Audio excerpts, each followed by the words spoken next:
The case of a U.S. Navy SEAL accused of some pretty nasty crimes in Iraq has grabbed headlines. The man is Eddie Gallagher. He's accused of murder, attempted murder, and a slew of other crimes. Now, according to the reports, when his team initially reported him and demanded an investigation, nothing was done about it. Eddie's teammates say they saw him taking pointless shots. They say they saw him gun down an old man in a white robe, as well as a girl who was simply walking with other girls. Furthermore, the teammates insist that Eddie was unloading gunfire, as well as rockets, onto areas that were not known to have enemy forces. Now, it all sounds pretty horrendous, but some members of Congress are speaking up on Eddie Gallagher's behalf. Congressman Duncan Hunter not only defends Eddie's actions, but says that based on his own experiences serving in Iraq, killing civilians is just part of the job. So I was an artillery officer, and we fired hundreds of rounds into Fallujah. Right. Killed probably hundreds of civilians, if not scores, if not hundreds of civilians.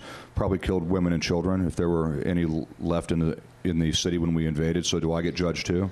In addition to the other crimes, Eddie is charged with taking a photograph of himself next to the corpse of a captured ISIL combatant that he allegedly stabbed to death. Now, Congressman Duncan Hunter says that taking photographs with dead bodies is not uncommon. I've taken pictures just like that when I was overseas. Didn't text them to anybody, didn't put them on Facebook or Instagram, but a lot of my peers, a lot of us have done the exact same thing. So we've got a sitting member of Congress who is now admitting that he himself is guilty of the crimes for which Eddie Gallagher is now charged. Now, what about Pentagon law and military courts? If mistreatment of the dead were committed intentionally, it could be considered a violation of the law of war.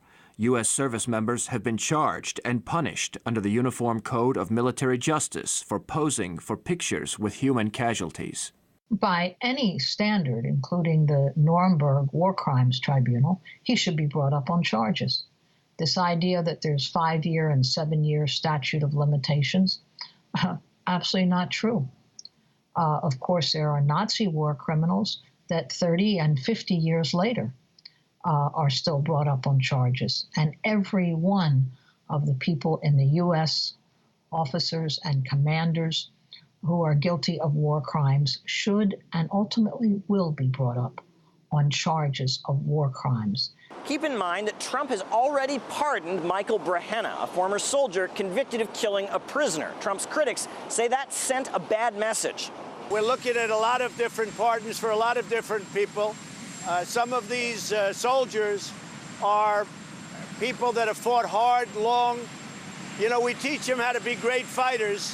And then when they fight, sometimes they get really treated very unfairly. In this case, the president is also the commander-in-chief of the armed forces. So he is, in fact, undercutting the rules and regulations that contribute to good order and discipline in the military. And that, to me, is anathema, and it's immoral. Those who committed the crimes, such as Duncan Hunter, defending the crimes, or a Navy SEAL operations chief, Edward Gallagher, he is facing a pardon. This elected representative is facing no charges, and yet Chelsea Manning, Julian Assange, and others, for revealing these crimes, are facing very heavy charges. Now, that shows the absolute lawlessness of the United States war today. That's the way they conduct war.